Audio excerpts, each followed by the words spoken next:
There is evil. Evil everywhere. Turn around, Allison. Look behind you.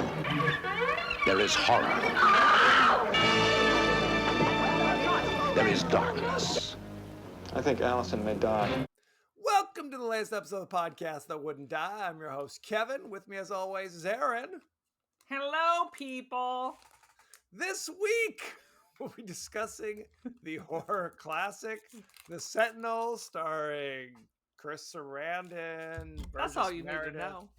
Ava Gardner. It's a mother effing all-star cast. It's really kind of bizarre how many celebrities are in this. And even it's like, if you blink, there are random celebrity extras walking around in the background for no reason whatsoever. People were like hanging out at Sardi's going, hey, have you heard the buzz about the Sentinel? Get in, man. Get in there. Each week on the podcast that wouldn't die, we discuss guilty pleasures and forgotten classics of the horror and sci-fi genre with a comedic twist. Aaron, how are you doing? Surviving the hurricane? I'm seeing the new location of the ring light, and me using my Surface Pro seems to be giving me something that looks like a 5 o'clock shadow. Son of a bitch. I don't think it's the ring light doing that, to be honest. For the viewers who are watching us, I'm trying to use my work computer to do this podcast because I managed to fill up my new desktop with all my pictures. So now I only get errors. So we're trying something new. So basically, if you're watching this, the central focus of my camera is, in fact, my microphone. It's quite professional. Quite professional. And are you ready for the hurricane that's going to sweep across California? Dude, you don't even know. So, someone from the friend group put out a group text. What's everybody doing to prep? People are like, prep for what? For the hurricane. I'm like, first of all, California's never had a hurricane. Ever. And as soon as it hits land, I mean, from San Diego, that's like a 7-hour drive. So not overly concerned. I will not be out getting sandbags. We're anticipating 2.2 inches, which is a lot for us, but not enough for me to do anything different. No sandbagging? I'm not sandbagging. I will be opening my curtain so I can watch whatever little rain there is, because we're basically a desert. So that'd be interesting. On the flip side, did you see our old hometown of Palm Springs is due for 4.8 inches? That's a different situation. They need that. Well, if we had 4.8, we're going to be in deep shit. Our roads are going to close. Oh, really? That's serious sure. business. Well, because the river is already completely full. I mean, a year ago, the river was empty. All the fish had died. The turtles had crawled out, were trying to cross the road to find water, and people were running them over. It was an apocalypse. It was an apocalypse. Now, I've lived here like 20 years. The river is bank to bank full. They're already concerned about that. So we shall see. I woke up yesterday morning and Alexa was flashing in our kitchen. I'm like, Alexa, what's the notification?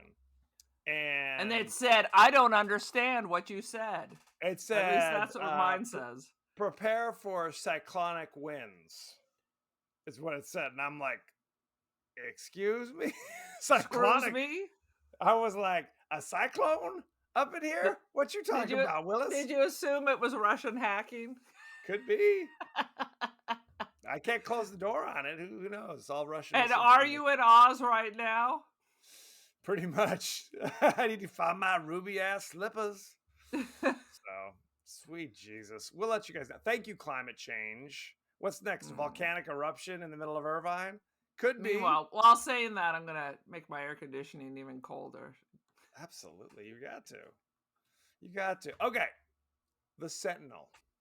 Give us your 30-second synopsis of the Sentinel.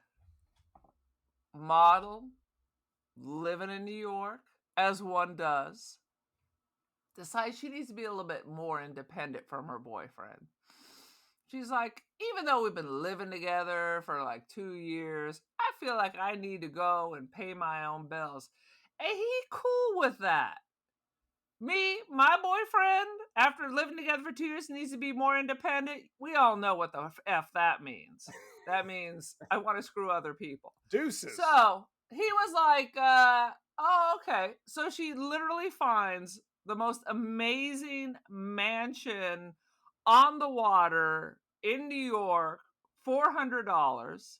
Furnished. $400. I can afford $400. I mean, who knows what $400 meant in 1977, but I'm guessing it was still cheap. So anyway, neighbors are weird.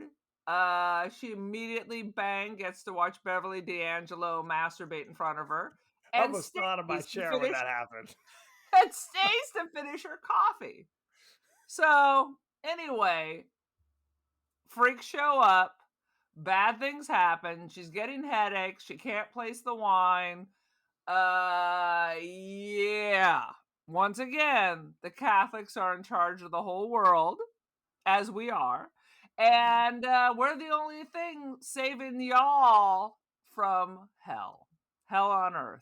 So, thank you, You're Papa welcome. Francesco. Thank you, Papa Francesco. Now, do you remember, had you ever seen this before all the way through? I have indeed. I believe I was the one who recommended this. No. Not like in the theater. It's 1977, but I saw it on late night TV somewhere, sometime. And I remember it being creepy. I remember seeing bits and pieces of this movie. Like, all I remember is like, there's a model in a crazy old apartment building with crazy freaks in the apartment, and something's going on with hell. Like, it's a doorway to hell. That's all I remembered. I don't remember anything about the cast. Or did you know the Elephant Man was in hell? I feel sad about that. What crime did he commit? We're going to talk about that. I have notes, copious notes. Copious notes. There's some problematic scenes in this. Yes. Yes. I wrote down distasteful and underlined it. So I was vaguely familiar with it. Then I saw, again, it was like AMC or Bravo's 100 Scariest Movie Moments. And it talks about the scene where she's up at the middle of the night, scouring the empty apartments upstairs. And then the door opens. You just see this figure come walking across the room. Oh, yeah. Her dad. Scary. Her dad. That was scary was as revealed hell. To be her dad. Yeah. It was scary. It was scary. That was a scary moment. I watched in broad daylight today or the other day. And I was just kind of like, okay. Still, but if you know it's coming, it's less scary. If you know what the story is, it's less scary. But in the moment, it's definitely a creepy moment, to say the least. One thing I want to say about this movie is it's directed by Michael Winner, who's a British film director who is famous because he directed all the Death Wish movies and is notorious. Is that why What's-His-Face is in this movie? Yes, I'm sure. Jeff Goldblum, because he was in the first Death Wish. I was like, how do you turn your career from rapist number 3, which was a hardcore freaking scene, into now the beloved Jeff Goldblum? Absolutely. Well, Michael Winner is notorious for basically mistreating his actors. So basically, talking about this movie, the two main actors called it like the worst acting experiences of their lives, and basically said they basically wanted to stop acting after having been in this with this particular director. Chris Sarandon? Chris Sarandon said, I think I'm going to quit acting after this. It was so awful. Oh, God. Dealing with this director. And basically that's what they say. It's like if you I watched this documentary on the Canon movies, who did all the Death Wishes after the first one, like 2 through 7 or whatever it was, and how there was always like horrible rape scenes that are just uncomfortable for everybody. All the actors are like, even the rapists are like, do we have to keep doing this? Can we wrap this up? Do I really need to spray paint her ass after I rape her in front of her mother? Right, where people are horrified, and it was always way too long and way too distasteful. That's this director. Oh, I never watched another Death Wish movie after that. Never. I was like, Charles Bronson is just like a monster. I will only watch him in Twilight Zone episodes at this point. That's all you have to do.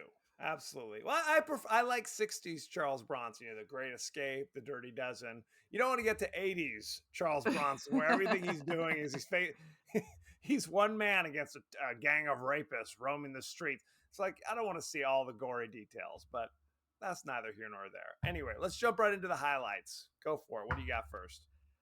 Dude, Christopher Walken is in this freaking movie. Yeah, it's like 2 lines. And he's beautiful. He was fresh, young Christopher Walken. I don't even know if he'd done The Deer Hunter yet, but no.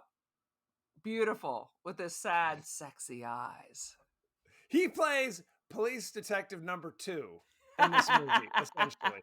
That's what's so weird. In this movie, it's peopled with like fading film stars, like we talked about. Ava Gardner is the real estate is the realtor. I mean, yes.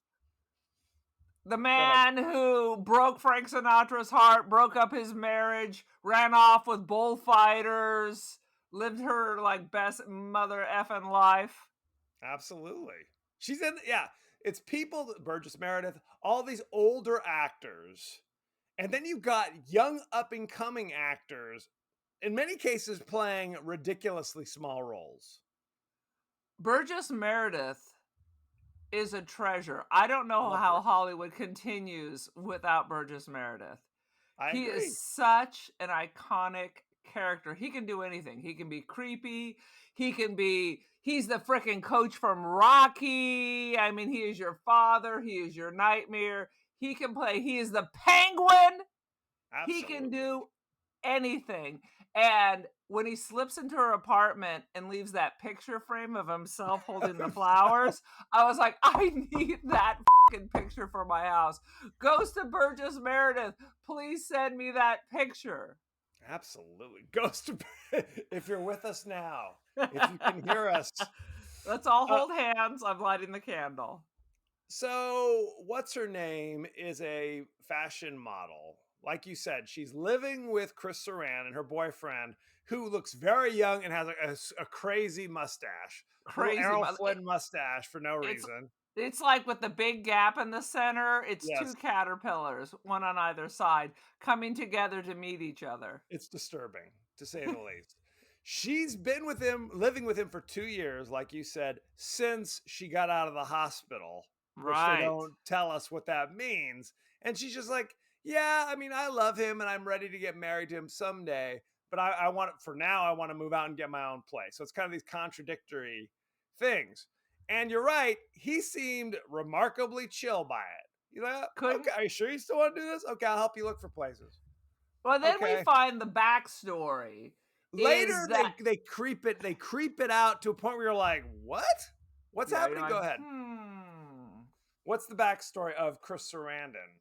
So Chris Sarandon, as it turns out, our heroine was his mistress. Yes. He was married, and she had a mysterious suicide fall off a 59-story building, which then causes our heroine to try to commit suicide again.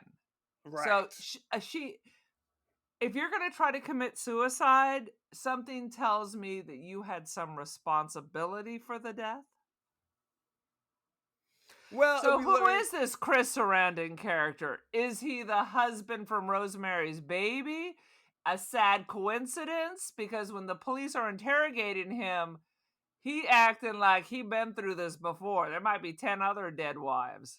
Oh, well, yeah, they he was acting like frickin' Bluebeard.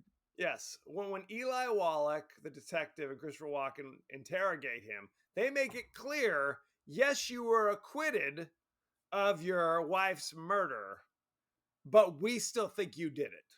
We think you're the one in some way who caused her death. And he's too cool for school. We would cry because we're clearly innocent, but he is cold as ice. Absolutely. This is like 45 minutes into the movie, they kind of mention this little subplot. We're like, whoa, where's this coming from? Earlier in the movie, we discover the first time the model attempted suicide was when a bizarre flashback. She comes home from school one day and busts in on her elderly father involved mid-orge. Mid-orge. It was kind of a bacchanalia where there's like cake and nakedness going You on gotta there. watch out for that cake. You can get a yeast infection. You don't want all that Oh, sugar sweet in places Jesus. you don't need. Good Lord.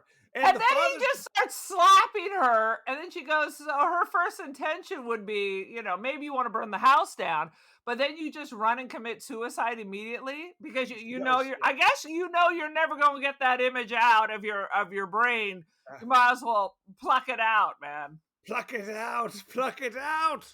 Yes, the father's reaction to being caught in flagrante is to start smacking her, saying, I told you never to come in here. Smack, smack.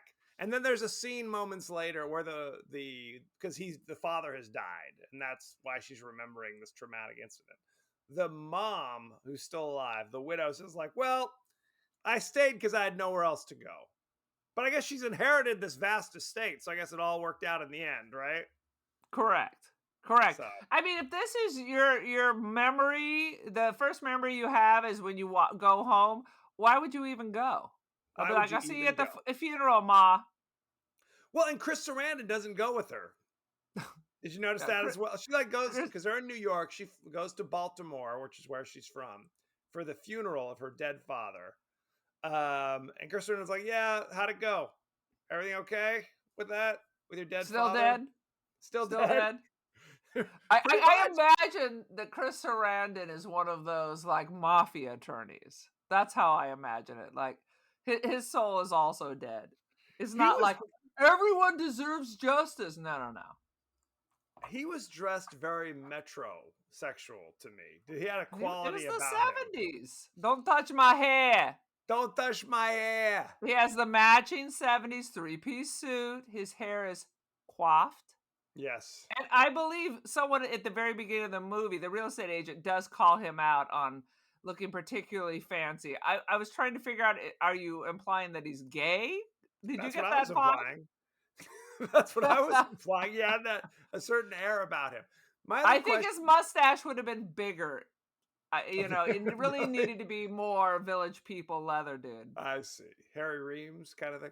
There Anywho, you go. my other question is there a lot of demand for models with multiple like scars on their wrists from suicide attempts? Question. Interesting. Well, the jinkiest part is she's going out for a job. She has her portfolio, and Yes. some of the pictures look like 1970s town and country, cosmopolitan, Town and and then some. country.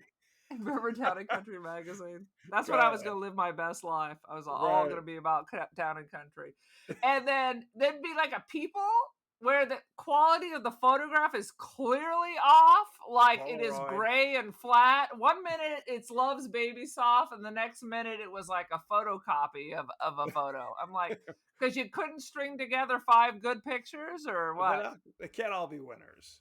I mean, Can't she's all be not winners. unattractive, and I love the fashion. Everybody is in flowing silk, whatever hoods. It looked great. It looked great.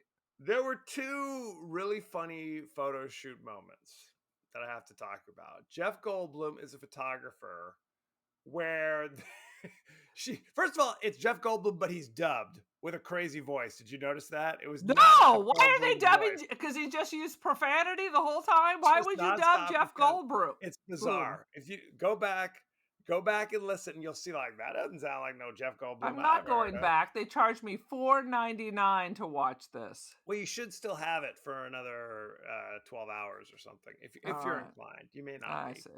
But so Alright. he's taking pictures of her. She's standing there with 2 giant Afghan dogs, and then spontaneously dogs go nuts, start chasing people. The peacock falls in the pool. There's all sorts of shit's just going bonkers. And the lady's just like, I'm just going to the bathroom. And he's like, might as well. Everything else is going to shit right now. So it was a good. They wanted to throw in a little levity. Well, you wonder if it was kind of an Omen moment where the giant baboons attack the car. Because at this point, I think she's already been touched. Chosen to be the next Sentinel. Spoiler alert. I think you have, because literally the sunlight of the Holy Spirit is coming from the ceiling, burning a hole in your head right now. Maybe you're the next Sentinel. I could be. For those of you who are going to watch this on YouTube, and perhaps you should check this out, I'm afraid that the laser beam will, in fact, just burn a hole through your brain. Stranger things have happened. I have to tell you, though, because I Go ahead. do remember some 70s and looking at like 17 magazine back in the day. Of course. I was not 17. Those Afghan hounds, Russian wolfhounds. Yep. The 70s was all like this romantic. We were all like, Smirnoff vodka is like you're a czar dressed in fur. You have these giant dogs sitting around you. It was kind of a thing. And I think I remember wanting an Afghan hound. Not because I like dogs, but they were that was like a dog to have. Right. It seemed like they're kind of like wealth and elegance. Wealth and elegance Afghan with romance. long hair. Yes. It's a thing. Like you're in the south of France with your dog standing there on at your villa or whatever. Absolutely. 100%. Birth control is now a thing. It's a thing. So bring it all on. So the other photo shoot I want to talk about is she's filming a commercial with Jerry Orbach from a number of things. From Dirty Oh my Dancing, God. From Beauty and the Beast, from Law and Order. But I was like, wait a minute, he looks familiar. And then he spoke. And I was like, what? Yes, he's the director of the wine commercial. And her whole job is she pours herself a glass of wine and has to put the bottle down in such a way that the label is facing the camera. And she keeps messing it up. She keeps, hey, it's all take 8, take 14. I'm like, how hard is it? I was getting irritated as well. I'm like, just tilt the damn bottle towards the camera. What the hell's wrong with you? You think you would have just fired her ass? I mean, was she that famous? How about a rehearsal? How about we tried a couple times without wasting film? How about that? Well, 14 times is not enough? How about a close up on the bottle where like the grip just slowly turns it so you can see the label of the Pinot Noir? Well, after she staggers into a mirror or something, collapses on the floor, he finally just says, "F it, let's get somebody else in here. We'll do somebody else's hand for the close up of the bottle." I'm like, good thinking. Good thinking. And just because I know no one ever asked for this, but you're going to get like a few minutes of camera trivia because I happen to have the camera. There's a close-up of the Z on Jeff Goldblum as he's taking pictures before he switches to 35 millimeter. So I have this camera. For Zorro? For Zenzabronica. It is the medium format. Most of the time they use like a Hasselblad for fashion photography, which is the same. It's like it has the negatives that are this big, right? You're just making so Hasselblad with the lenses I have is like $2,500 right now. Well, this little baby I got for $3.50. $3.50? If only. So a little bit. No one asked for it, but you're gonna get camera information anyway. Well, let me write this down, for goodness sake.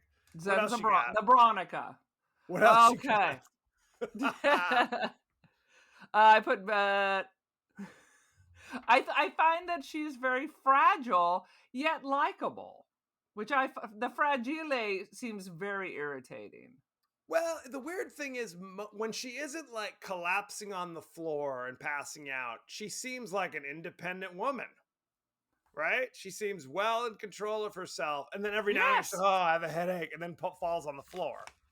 So I don't know. Well, women were more sensitive in the 50s, 60s, and 70s. There was a lot of hysterical vagina, a lot of some vapors, a lot of things going on here. It was very creepy. Yes. After meeting all the characters in the house. That she goes to the real estate agent to complain about the upstairs neighbor making noise at 3 a.m, and then you have a tour of the house where it's clearly uninhabited. I had a big issue with that. I had a huge issue. So she meets Burgess Meredith, who's one of the people who live in the apartment. He's creeping and seems weird but nice.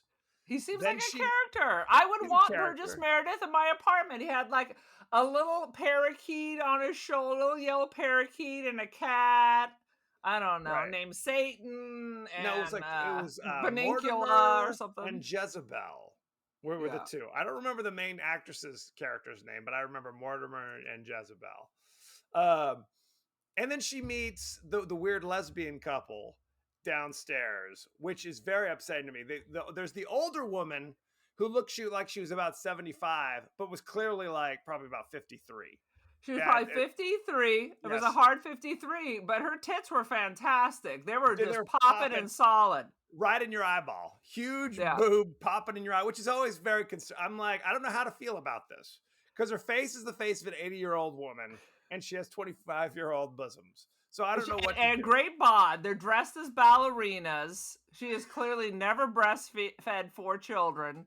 But, and then you have her little friend, Beverly D'Angelo. In her first movie, Beverly D'Angelo, and she has no lines. Has no lines, but within 3 minutes of meeting her, she starts masturbating in front of she's the model sitting there drinking her tea with her pinky up, and then the lady just immediately starts rubbing on herself, and I'm like, what am I seeing? I literally wrote down Beverly D'Angelo, what the hell? And it went on for a few minutes. Why are you still sitting there? Yes. She just turns her head like accidentally a boob fell out. This is a different situation than somebody turned and you saw something you shouldn't have seen. Absolutely. This is a situation. I would have been all, what the f***? Absolutely. And then I'm out, and I'm not having coffee at your crazy house because you're obviously trying to recruit me into your witch's den. Oh, no question. Well, the older lady had left the room. She comes back and she tries to continue conversation. Oh, what do you do for a living? And her response was, we fondle each other. And that's when she's like, okay, I think I'm good now. And then she leaves. And she's chased down the hall by the older woman. It's not nice to leave without saying goodbye, or something along those lines. Burgess Meredith, it's not nice to diddle yourself in front of strangers. Right. It was, yes. I wondered if they were making some kind of transgressive statement about lesbians, because from there on, they were just referred to as the lesbians. Oh, Jesus Christ. I mean, honestly, maybe you're right. It was, well, at first I wasn't even sure if it was a mother and daughter. Who knows? It was weird. It was weird. Beverly, she doesn't speak. She had a bad relationship with her last male friend, or so. There was some comment like that, and now, which drove her into the arms of a lesbian. And now we're both lesbians diddling each other for everybody who'll come by and say hello. So based on what we know about the residents, did we figure out what crimes they committed? They all were murderers. They're all murderers, but I'm wondering if then Beverly D'Angelo had not murdered the gentleman from the bad relationship. I think that was revealed something to that degree. So yeah, Beverly. So the model. What is the model's name? Do you remember what her name was? I cannot. No. Remember. She is invited later. She's invited to a dinner party for Jezebel the cat, thrown by Burgess Meredith, and at that point she meets an assortment of other older people around the table. Now, Kevin. Yes. Would you go to the party with the masturbator? If this is the level of situation going on. Well, it was weird. Number one, Burgess Meredith comes to her door to collect her, to invite her. Oh, she's like, oh, I have a headache. Maybe I'll just stop by. But she doesn't just stop by. She stays for the evening, for the whole night's festivities. I mean, even, truth be told, even without the bizarre masturbating couple, if I'm walking in there and it's all just 90-year-olds, I'm probably only staying for 5 minutes anyway. I mean, if there's a buffet, if drinks are provided. If there's a buffet, absolutely. But there's almost the idea was, did she really attend, or was this a dream? Because everybody's naked. Well, let's be very clear. Moments. All the women are topless. All the men are fully dressed, as one did in the 70s. And then she wakes up. But that was kind of later. She attends the party, and then it's smash cut to she's in bed asleep, and that's when I thought she was kind of remembering the party, where you're right. Then there are flashes where everybody's topless, which is also very upsetting when most of the people are at least 85 years old. Nudity. There was a lot of things that were triggering Rosemary's Baby. Yes. Great apartment. weirdo neighbors. You got Burgess Meredith instead of what the hell's her name from Harold and Maude. You got Bruce Gordon is not in this movie. but what I'm saying is Burgess Meredith is playing her role in I this. see. Gotcha. You got yeah. There's business of the husband boyfriend is kind of janky, but isn't he always in all the horror movies? Absolutely. Well, so to what you were saying before, she later goes and complains to the realtor saying, "What the hell? I can't sleep at night because of all the ruckus that's going on." And the lady mysteriously announces, "There is no one else in this apartment except for the blind old priest on the top floor. There's no one else." So when she goes back with the realtor and they go door to door, it's like, you've been in this room yesterday and now it's filled with old furniture and cobwebs. It's clearly no one's been there in 100 years. Right. I would have flipped out. I would have lost my damn mind. And the model does not. She's just like, that's kind of peculiar. Moving The on. shaking chandeliers. I mean, people in New York live. This is my vision of people in New York based on TV. I always feel like there's a train going by right outside their window. So just like footsteps, you put some earplugs on. It's a mansion for $400. Now, if it's discovered I've been canoodling with a bunch of dead people, right, and this is owned by the diocese, I think, can we bring in an exorcism? Because once again, I'm renting a mansion for $400, because that would freak me out. I'm like, so there's two things going on here, right? It's revealed that the Catholic Church owns the mansion or whatever it is, the apartment building. And since the day she moved in, she knew there was a blind priest who lived up in the penthouse who just was constantly just staring out the window. It was literally the Bates mother in the window from Psycho. There's Wouldn't just this answer the figure. door. Yeah. Absolutely.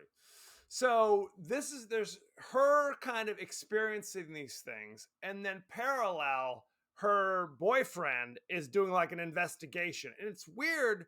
She complains to her boyfriend that there's somebody walking around upstairs and it's disturbing her sleep. So the boyfriend, and this was a leap to me, calls a private investigator to investigate the noises above her room. That seemed weird. That seemed like a weird leap of logic. Well, and he has a whole series. I'm back to like the mafia. Right. He has all these kind of shaky connections for sure. And he knows who to call for break-ins for this. He broke into the diocese office. And luckily for him, the whole file that tells the entire story of this movie is there in the front row. Why didn't they just leave it spread out on the bishop's desk? It was. Because it took him 3 seconds. I don't even know why they brought Homie with him. Homie, who is in Christmas Vacation as the crazy uncle, and who is also in The Producers. He's the old drunk that's hanging out with Zero Mostel and Gene Wilder at the bar while the play's going on. He's been in a ton of stuff. Everything. So he breaks in, gets the file. This is the boyfriend now. And again, this seemed like an overreaction as well. Like he seems to discover, the boyfriend, that the building is owned by the Catholic Church. He breaks in to find out what the story is. Again, based upon his girlfriend saying, "Hey, my upstairs neighbor is making too much noise." Okay. Breaks in, pulls a file out, and it is literally a scrapbook where it's like, oh, the priest that lives upstairs up until 30 years ago was known by a different name and had attempted suicide. Flip file back further. Oh, and here's a different priest. And same thing. The last so many years of their life, they're known by one name, Father O'Halloran or whatever. But prior to that, they become a priest. They're actually known by an entirely different name, and they had attempted suicide. So it's like, but that is a Catholic thing. When you become a priest or a nun, you do take on a different name. Remember, when Mom was going to be a nun, she had a whole different name. Well, but the issue is that they fake the death of their previous identity. I think they just disappear. Or either way, Either way, there was some, but what was funny is there was like a photograph. Here's a photograph of them before, here's a photograph of them after. And they keep flipping back till eventually it's like 1890, 1850, where it changes It's from an photographs etching of before to and draw after. to draw like Hold charcoal still. renderings.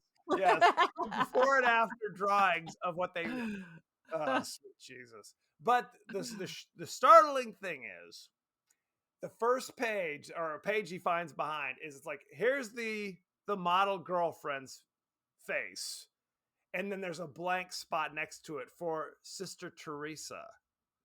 So the little flower, Saint Teresa.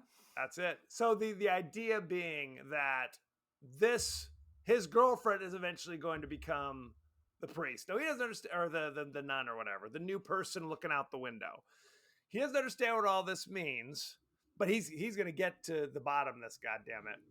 And he doesn't tell. But I just want to throw in here for non-Catholics, suicide is a mortal sin.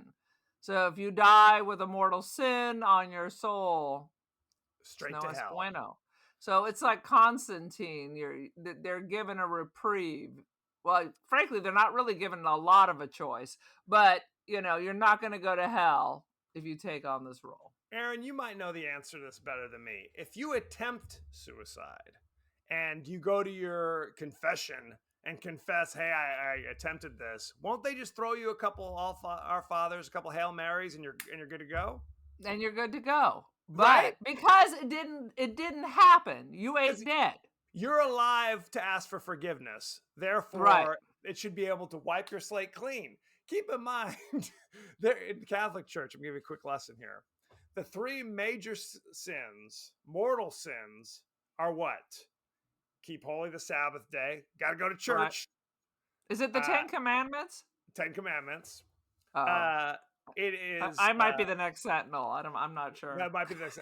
It's don't take the Lord's name in vain. So don't drop a bunch of GDs and JCs. Kevin, is it correct? Is it the 10 Commandments? Are those aren't all mortal sins? No, only the first three. The three sins against God are the mortal sins. Look at and you. The third one is have no other gods before me. So those are the three. So you can't worship false idols, essentially. Those are the three mortal sins. Those are the bad ones. The venal sins include murder. The ones that aren't as bad. You won't get forgiven. I mean, yes. Basically, if Hitler had committed suicide and had gone to confession, yes, wiped clean. And again, he'd be up there with Mother Teresa. And again, saying "God damn" is a worse sin than murder. just put it out there. Anyway, that has nothing to do with anything. I just thought that was an amusing observation. Here's another weird Catholic thought. So the goal is that we're all, when we die, that we're all in Jesus.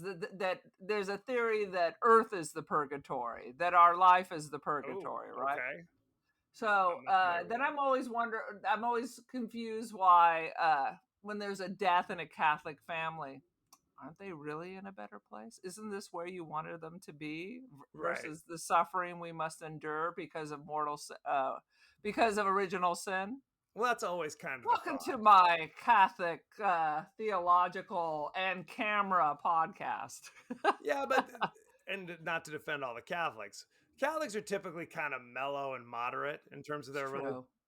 Generally speaking, I don't want to paint too broad a brush. We're talking more of the cafeteria Catholics, where you take your tray and you pick and choose. That's exactly not like people born into Catholicism versus the new converts. New converts are always the zealots. You vote Democrat, you're an abortionist. I'm like, I beg your pardon? I beg your pardon, sir. So anyway, that's neither here nor there. When he discovers this, what the church's plan is for his girlfriend, he does not tell his girlfriend. Instead, he says to his girlfriend's best friend, hey, you're throwing a party. Keep an eye on her. I'll go solve this, basically. And he goes to the house by himself. Why would you want your girlfriend to think you're just a dick and you're never around while she's in a crisis? This is why she wants to move out. Why wouldn't you say, babe, I'm looking into this. I'll let you know what I find. So at least she knows versus he's just indifferent and, Right. And Tony again, Manero. we're starting to get, as an audience member, you're starting to understand, okay, so eventually the model will replace the old aged father up in the attic in this building. But why is that important?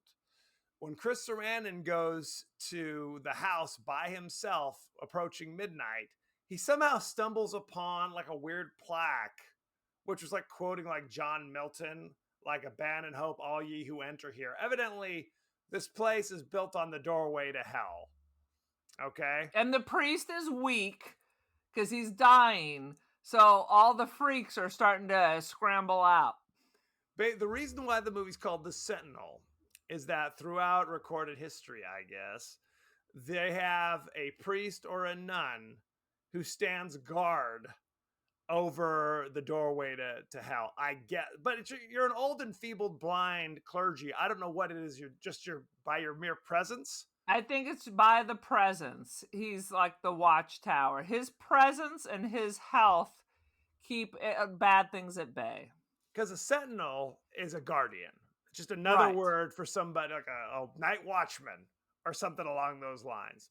Yes. So Chris Sarandon finds this plaque, flips out, runs upstairs, kicks in the door, finds the old priest, John Carradine, who doesn't. It looks like he's got a dirt wig. Looks like crapola. And he's 1,002 years old. And Chris Sarandon attacks him because, like, tell me what's happening. Tell me or I'll strangle you to death. And he pounces on the old man and starts to strangle him.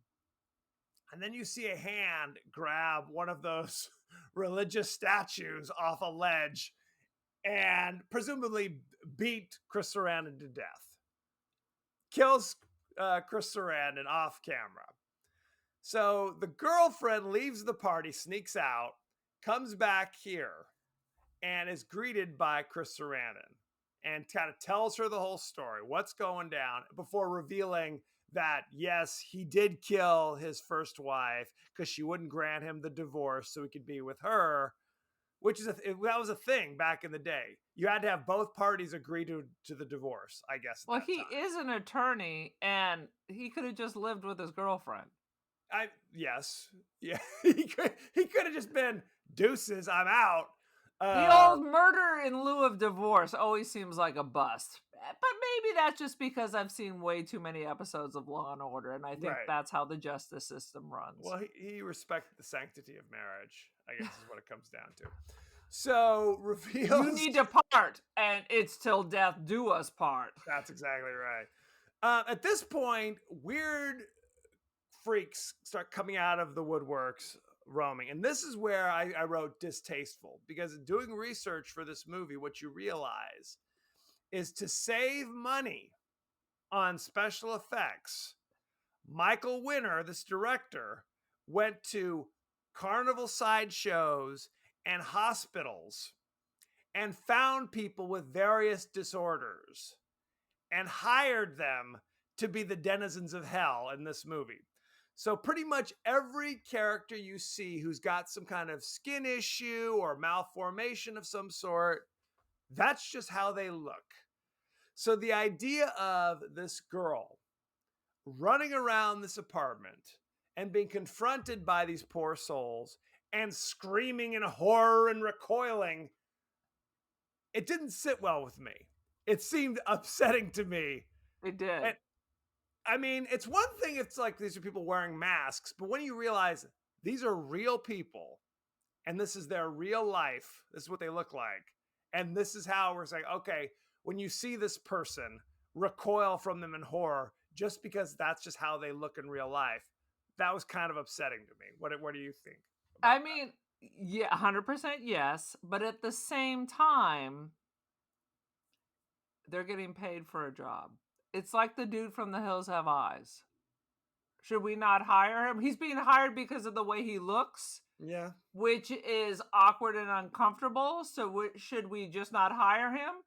Is he going to be a school teacher, the librarian, the ice cream man? So It's kind of the question about when they used to have real sideshows in the Right. United States back in the day, because people, well-meaning people, saw sideshows as taking advantage, right, Right. of these poor people who had these physical disabilities.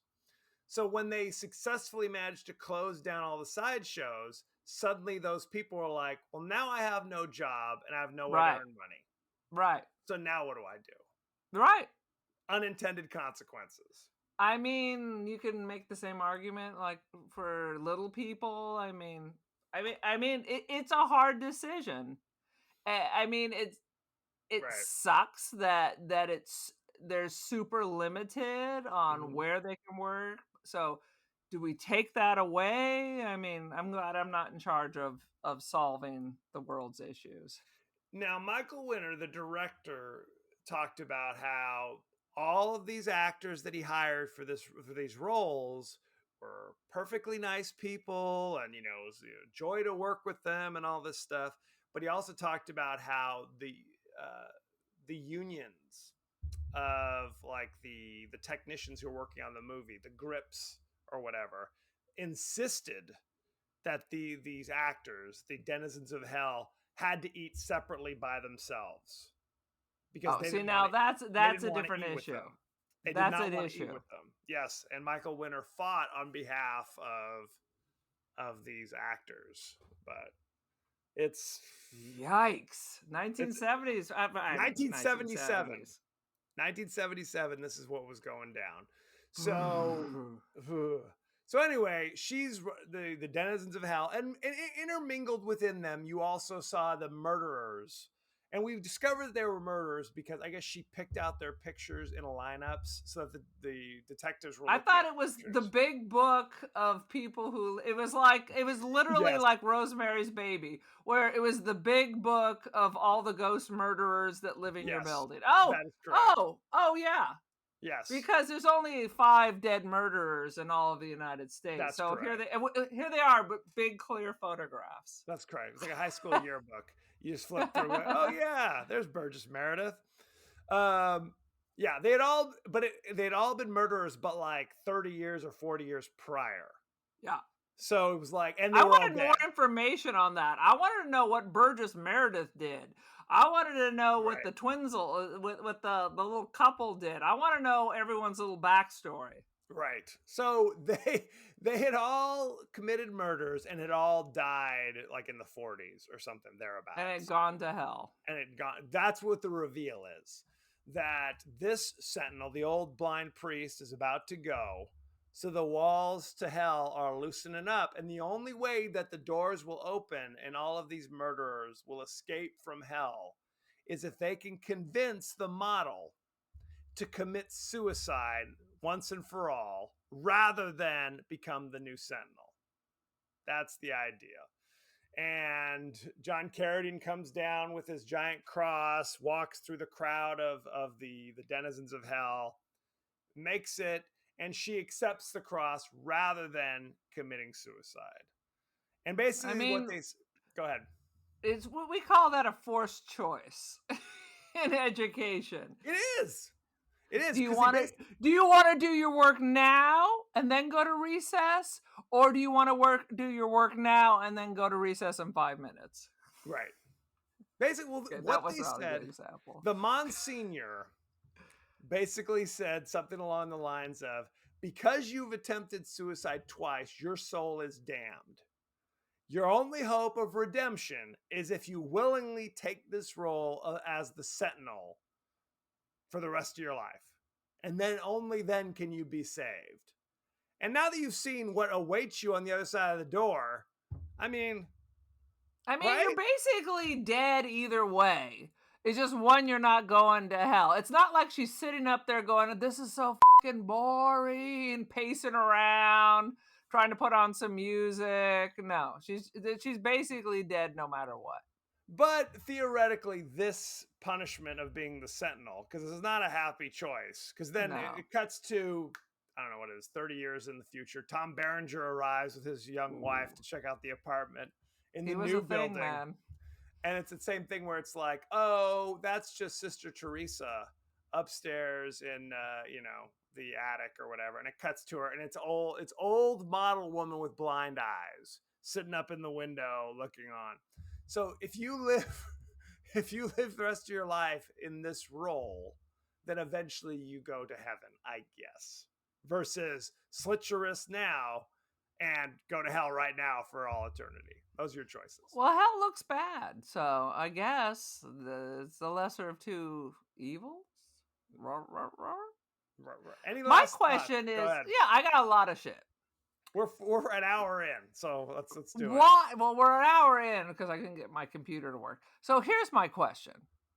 Why did they bulldoze that old building to build a new one? And if that's the gates of hell, where did our nun model go since she has to be there? Well, did they accidentally During open up the gates of construction. hell at that moment? It's like, whoops. Do they put a cap on it or something? If she has to be there looking out the window, what's happening with that? What's happened with that? Well, Is I she in a wonder if trailer? did The they? construction trailer out front I think that's exactly what happened. with Did the they mafia demolish dudes? the building and rebuild it kind of a modern style to show time passing? Was that the whole reason why they did that? I It don't know. has to be. It makes no sense. First of all, that was a gorgeous building, and Yeah, even with a still couple there. of dead ghosts, it's an awful nice place. It's awful nice. I wrote down. Thankfully, the ghost father had his clothes on, even if every woman had to be naked. Yes. Yeah, At one point, she's a model, right? So Yes. models, I guess, wear clothes a lot. They do. But She in does. her closet, as she's hiding in, there are literally 3 dresses and like 2 blouses. That's all you need. That's all you need. Poor Elephant Man is in fact John Yes. Merrick is in hell. And here's one of the classic. At one point, the 2 ladies that are apparently in hell also for having an affair with her father is breastfeeding a rat. I did see that. And I saw that may be the apex. I saw the cat eating the canary in the hallway in a very gruesome manner. And I was like, why? Lovely. Anything else? Well, nothing can top breastfeeding a rat. So that is true. Nothing can. Shall we go behind the scenes? Lay it on me. Let's see what we got here. Jeff Goldblum was dubbed in all but one scene.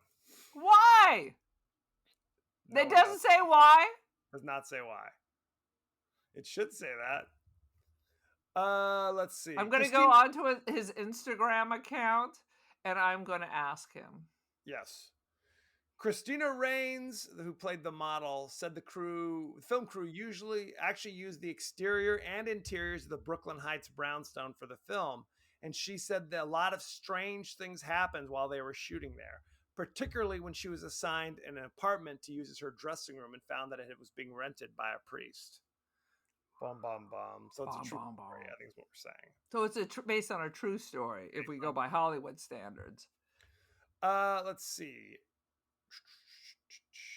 Christina said that she did not like, Christina Rains, the model, said she did not like the director's maddening approach to directing.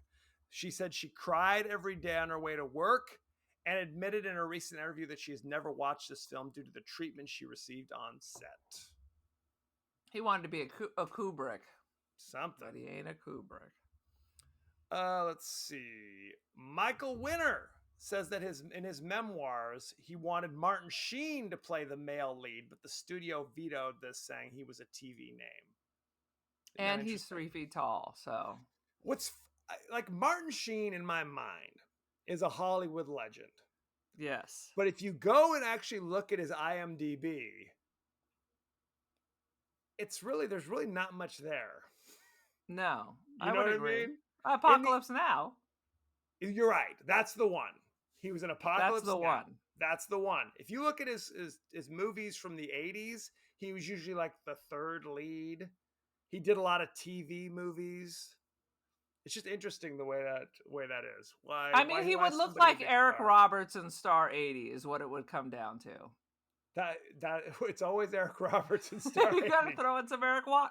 I'm just saying he's small. He's very small. Chris Sarandon is tall. She's tall. Back Martin Sheen then, is it was not a ridiculously thing. small. You don't realize Yeah. how small he is. He's a He pocket is. size. He is. He and Cruz, they can put one in each pocket. Michael Winner claims the producers wanted Chris Sarandon for this because he was nominated for an Oscar for Dog Day Afternoon a year or two prior to this. Winner says he did not want Sarandon, but was afraid to confront the producer.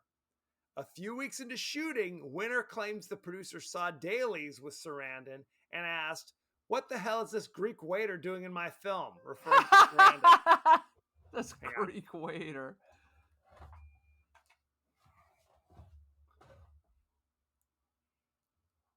I mean, that's the most ridiculous thing. Winner told the producer this is the actor he'd asked for, and by that time, no change could be made. Later, I'm not really sure who Chris Sarandon is, but I hear a buzz. I'm hearing buzz. There was a story kind of unrelated. Also, one of those Canon film guys. They wanted to make Alan Quartermain and King Solomon's Mine. They wanted to make their own version of Raiders of the Lost Ark, right? Right. So they kept saying, "Get that stone woman. Get that stone woman." This is the Israeli movie producer. "Get that stone woman." So they went and they hired Sharon Stone to be in King Solomon's Mines. He went and then the producer saw the daily. He's like, "Who the hell is this? I wanted that stone woman." He's like, "Yeah, this is Sharon Stone." He was referring to Kathleen Turner from. I almost said that from Romancing the Bone. Right. That's what he meant. But by then it was too late. Too late. Wah, wah, wah. Let's see. What else? Oh, also, Michael Winner talked about that if he had his way, like if you go back in time and change it, his stars would have been Christopher Walken and Beverly D'Angelo. He would have switched those parts. Beverly D'Angelo, also a leprechaun, is clearly not a model. That's true. She's a pixie. True. This chick is tall and lean. You can buy it. I mean, she cleans up real nice. She cleans up real nice. As far as the use of people with actual physical deformities in the film, the Jeffrey Konvitz, who wrote the book The Sentinel, says Winner went from scary and subtle to unsubtle and gross. The original author of the book had huge issues with Michael Winner and his choices. He felt like the closing scenes with the denizens of hell coming out should have been like kind of shadowy and ethereal, and that Winner insisted on way too much light being put on these poor individuals. Right. But it's not the first time the writer disagrees with the director. True.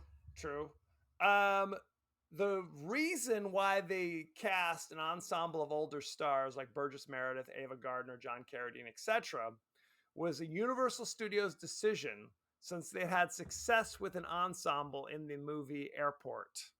Huh. Yeah. So they were trying to. I mean, I don't have a problem with it. Everybody is fantastic. Burgess Meredith, motherfucker.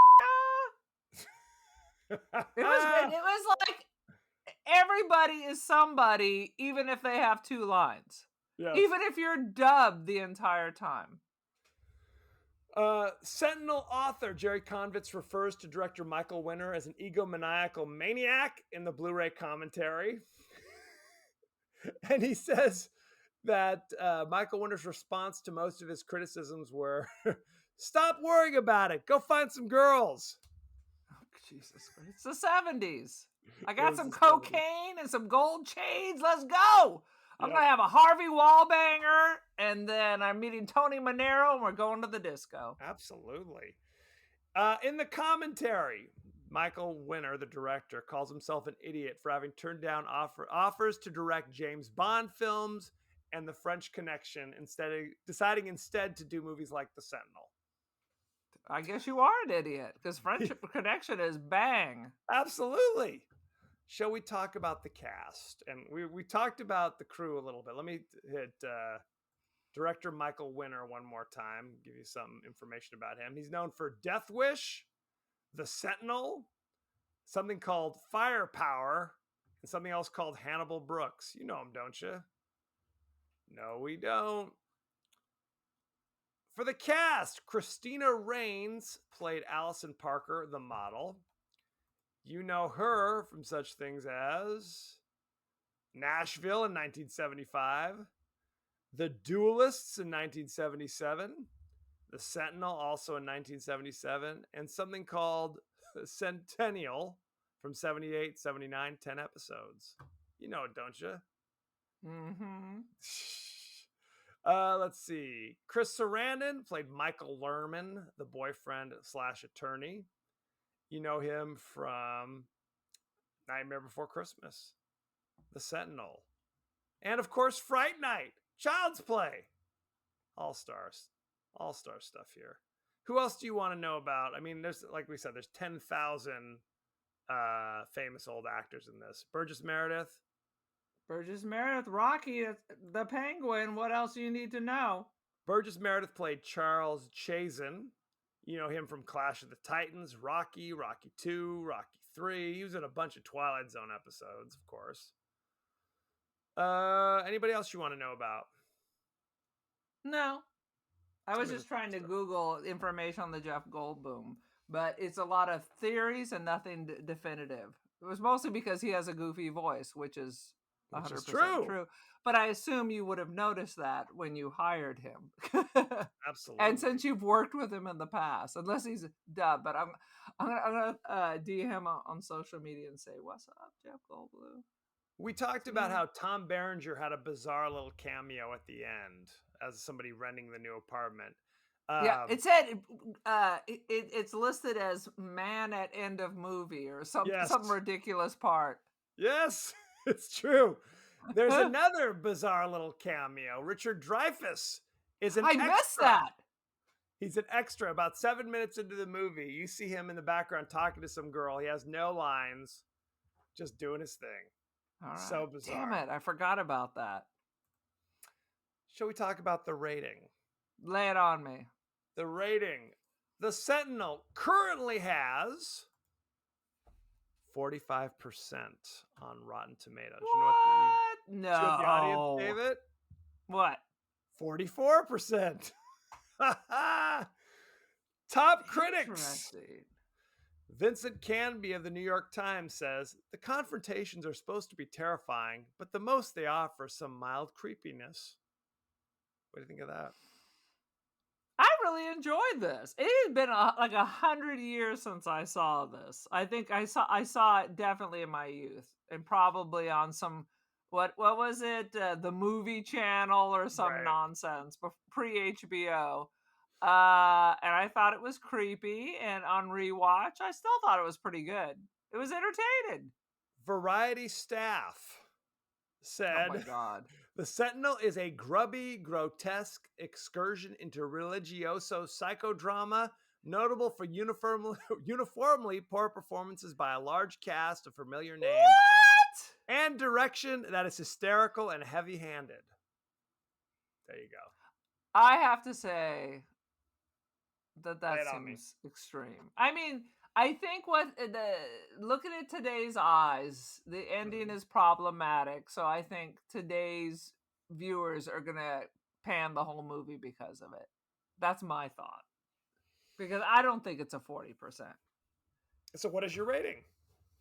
So my rating, I was going to go pretty high, quite frankly. I was going to go 3.25 for this kind of Rosemary's Baby, burnt offering, psycho kind of. It grabs from a couple of places. All-star cast. 4 out of 5. Me bringing Burgess Meredith as my fiance to Thanksgiving dinner. Boom. Damn. 4 out of 5. All right, take that back. 3.25. No, don't let me, my reaction. No, I said 3.25 at first, and then I forgot what I said. I was just rambling. Then you went up to 4. I was like, good Lord. I don't know what I was thinking. 3.25 out of 5. Burgess Meredith is my fiance.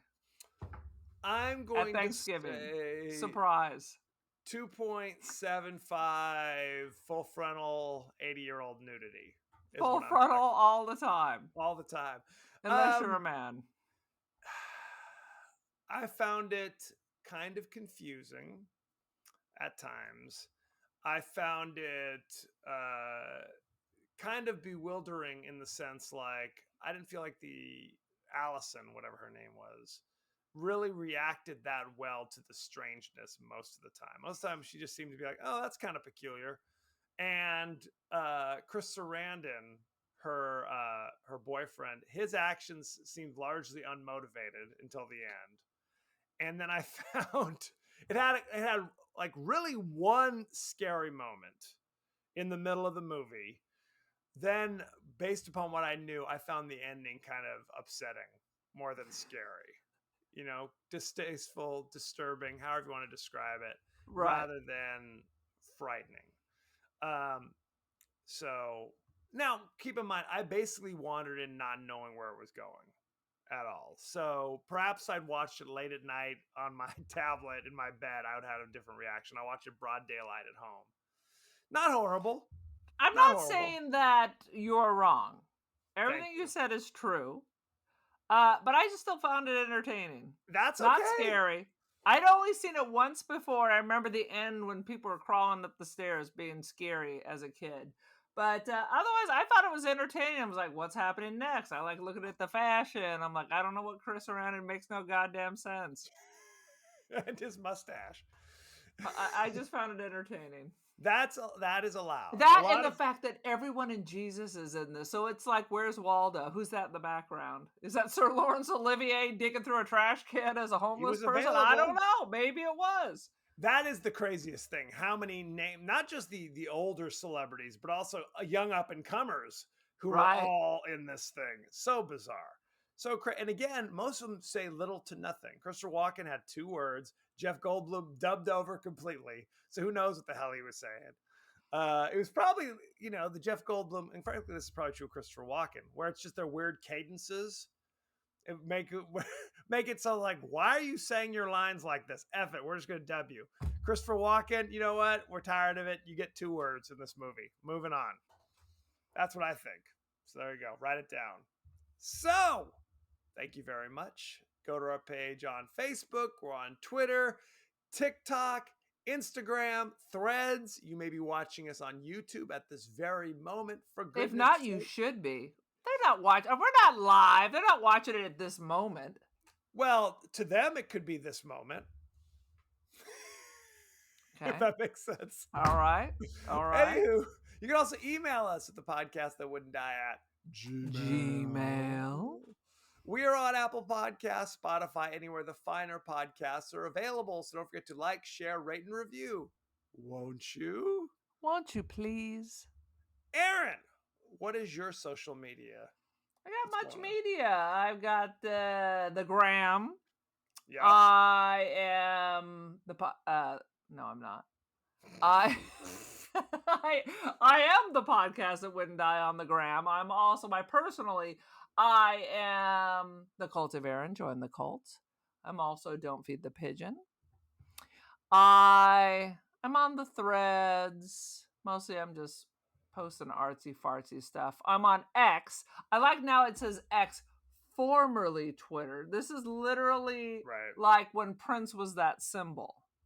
It's a freak show. And FYI, I finally blocked Elon Musk because even though I don't follow him, it's always my top alerts. He's pushing it out. So he's changing the rules. He's So changing. you can't block him. You can't block people anymore, except through DMs. You can stop people from direct messaging you, but you cannot remove people from your thread. Dude, I'm on my way out. Quite frankly, they're all changing, so you don't even see the people you follow anymore. Which I don't mind on TikTok because I'm managing the account, so I'm not looking at any of your stuff. I want to see other people's stuff. Well, it's funny because on some level, there was a time when I got a lot of my news from Twitter. I'd follow, news reporters or whatever. So it'd be like up to the minute. Here's what's in your world today. But now because they've changed the algorithm, so it's not the latest, you don't get the news anymore. So now it's just kind of a weird, bizarro thing. And you got to go back to basics. I mean, half the people I know don't watch the local news. We were just talking about this. They don't know a hurricane is coming. I didn't know until Alexa told me yesterday. Yeah. Totally. It's bad. It's bad. I And watch tried to- local news with my coffee in the morning, mostly to find out we have weird things like fog delays. We also have a lot of construction, so I always watch the local news for a half an hour or so just to see what's up.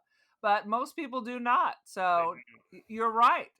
They got their news from the Twitsky, and now and it's so like you'll get the information 3 days later or not at right, all. right. No, it's a total freak show. And I tried to move to Threads, and it seemed like maybe that was going to be something, but it seems like it's a wasteland. Like people aren't really going there either. People aren't really doing things there either. So it's just No. social media. And I specifically didn't want all the political stuff that I have on Twitter on my Threads account. Right. So any people I followed on Twitter or Instagram that then were just posting nonstop political stuff, I unfollowed because I'm trying to just use Threads for artistic things and stuff like that. Happy things. This is going to be my happy place. So don't bring my reality back to me. Don't do it. So as you guys know, with teenage suicide, don't do it. That's from Heather's.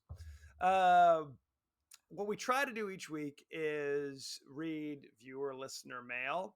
So Aaron, I'm going to kick it to you. What does Agnes Moorhead have to say about No. Susie Quattro from Oklahoma City, Oklahoma, wanted to have us do more Dario Argento. 100%, because he is the master of the macabre. So Susie wrote in and said, Aaron, please, can't you do opera? Because more things poking in people's eyes are what gets me through the week. And I said, Susie, we're on it. Is that what we're doing? Because that was eventually. Sorry, Susie. Sorry, Susie, wherever you may be. We'll add it to the list. How about that? We'll add it to the list. Did we decide what we're doing next week? Are we going to do Argento? Yeah, which one are we going to do? We are going to do Cat o' Nine Tails. Cat o' Nine Tails. Haven't seen it. Haven't seen it. Don't know nothing about it. It's on. I think it's on the top 10. It is. It's Dario Argento Giallo, which we love very much. You can watch it on Tubi, Shudder, AMC Plus, Canopy, and Plex. If you're not using, I actually downloaded Plex. Plex is free, and it has a lot of these movies. And I don't think, maybe it does have commercials. It must have commercials, but that's okay. It gets the job. It gives you a chance to go get a drink and have a pee. Absolutely. Remember commercials? I'm always confused when commercials come on my Spotify or when I watch these movies, because as it is, I don't watch anything live. Right. It's a whole thing. So I'm like, what's happening? And I want to say, speaking of Argento, I talked some trash about Aja Argento and Anthony Bourdain, but now I feel bad because literally now I looked at one video and now TikTok there's so much hate on TikTok and so much detail. So I'll try not to talk crap anymore. We're gonna put love in the end, it's all gossip, and gossip is a sin. But I'll still gossip. It's a sin. It'll send you straight to hell. Maybe I just won't put it on the podcast when I gossip. So send us your favorite scenes, favorite quotes, comments, and questions, and maybe we'll talk about it on the show like we do with Agnes Moorhead and Susie Quattro. So thank you very much, and be well. Survive Hurricane 2023 California. I can't wait. I'll post a picture of me in a canoe floating down on my way to the ocean 2.5 hours away. Whee!